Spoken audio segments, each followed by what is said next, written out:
ചിറ്റൂരിൽ ജനവാസ മേഖലയിൽ പ്രവർത്തിക്കുന്ന സ്വകാര്യ ക്വാറിക്കെതിരെ പരാതിയുമായി നാട്ടുകാർ രംഗത്ത്.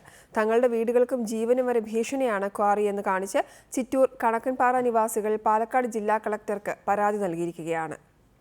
20 വർഷം മുൻപ് കണക്കൻപാറയിൽ പ്രവർത്തിച്ചിരുന്ന ക്വാറി പരിസരവാസികളുടെ എതിർപ്പിനെ തുടർന്ന് പൂട്ടിയിരുന്നു. ജനങ്ങൾക്ക് യാതൊരു തരത്തിലും ബുദ്ധിമുട്ടുണ്ടാകില്ലെന്ന് ധരിപ്പിച്ച് 2010-ലാണ് രണ്ടാമതും ക്വാറി പ്രവർത്തനം ആരംഭിച്ചത്.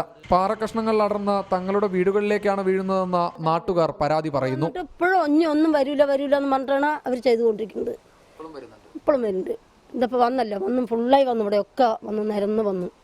അപ്പോൾ പിന്നെ വേണ്ട എന്ന് പറഞ്ഞ് കേൾക്കണേൽ അതിൻ്റെ ഈ അലർജിയുണ്ട്. നിയന്ത്രണങ്ങളില്ലാത്ത പാറ പൊട്ടിക്കൽ കാരണം പ്രദേശത്തെ വീടുകൾക്ക് വിള്ളലും ഉണ്ടാകുന്നുണ്ട്. ഇപ്പോൾ പാറ പൊട്ടിക്കുമ്പോൾ വീട്ടിൻ്റെ ക്രാച്ചുകൾ വരുന്നുണ്ട്. പിന്നെ ഇവിടെ തെറിച്ച് ആൾക്കാർക്ക് ഭീഷണികൾ ഒരുപാട് ആപത്തുകൾ സംഭവിക്കുന്നുണ്ട്. ക്വാറി ഇവർ നിർത്തണമെങ്കിൽ നമ്മൾ എല്ലാം സഹകരിച്ച് ജനങ്ങൾ ഞങ്ങളുടെ സഹകരണത്തോടെ സമരം ചെയ്യാനുള്ള തീരുമാനത്തിലാണ്. പൊറുതിമുട്ടിയ നാട്ടുകാർ നിരവധി തവണ പരാതി പറഞ്ഞിട്ടും ക്വാറി ഉടമകൾ തങ്ങളുടെ ജോലി തുറന്നുകൊണ്ടേയിരിക്കുകയാണെന്ന് പ്രദേശവാസികൾ കുറ്റപ്പെടുത്തി. ജനവാസ മേഖലയിലെ കരിങ്കൽ ക്വാറിയുടെ പ്രവർത്തനം അവസാനിപ്പിക്കണമെന്നാവശ്യപ്പെട്ട ജില്ലാ കളക്ടർക്ക് പരാതി നൽകിയിരിക്കുകയാണ് കണക്കൻപാറ നിവാസികൾ. പ്രജിത് കോങ്ങാടിനോടൊപ്പം ശ്രീജിത് ശ്രീകുമാരൻ, റിപ്പോർട്ടർ, പാലക്കാട്.